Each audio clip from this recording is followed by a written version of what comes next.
২৬ কোটি টাকা ব্যয়ে নির্মিত ঝিনাইদহের কোটচাঁদপুর উপজেলার স্বাস্থ্য কমপ্লেক্সের ভবনটি ১৭ মাসও চালু হয়নি। আওয়ামী লীগ সরকারের স্বাস্থ্যমন্ত্রী জাহিদ মালিকের তড়িঘড়ি করে অসম্পূর্ণ ভবনটি উদ্বোধন করেন।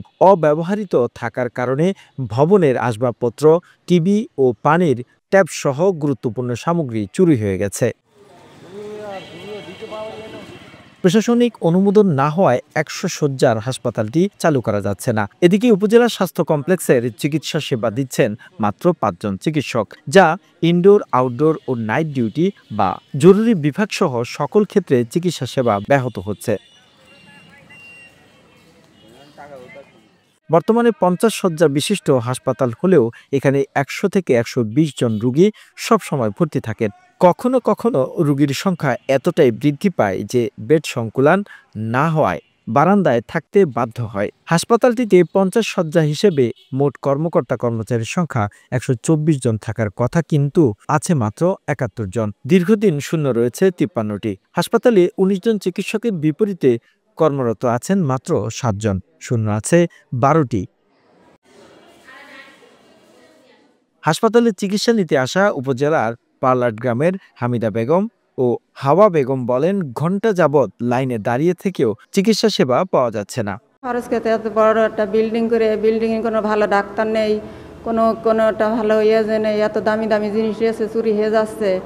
এই এতক্ষণ বিল্ডিং যদি চালু থাকতো তাহলে তো এই জিনিসগুলো চুরি হইতো না। আমরা মনে করেন যে এই রুগী বর্তমান যে ক্যাবিনগুলো আছে, এখানে সময়তে অনেকটাই রোগীর চাপ হয়, যে অনেক মানুষের নিচেই থাকতে হয়। সরজমিনে দেখা যায় হাসপাতালের ডাক্তারের চেম্বারের সামনে লম্বা লাইন।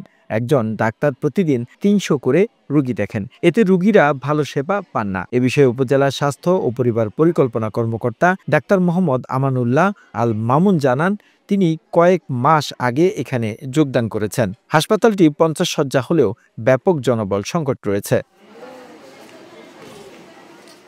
হাসপাতালে চিকিৎসক ও তৃতীয় ও চতুর্থ শ্রেণীর পর্যাপ্ত জনবল নেই। অপ্রতুল সীমাবদ্ধতার মধ্যেও আমরা যথাযথ চেষ্টা করছি ভালো সেবা প্রদানের।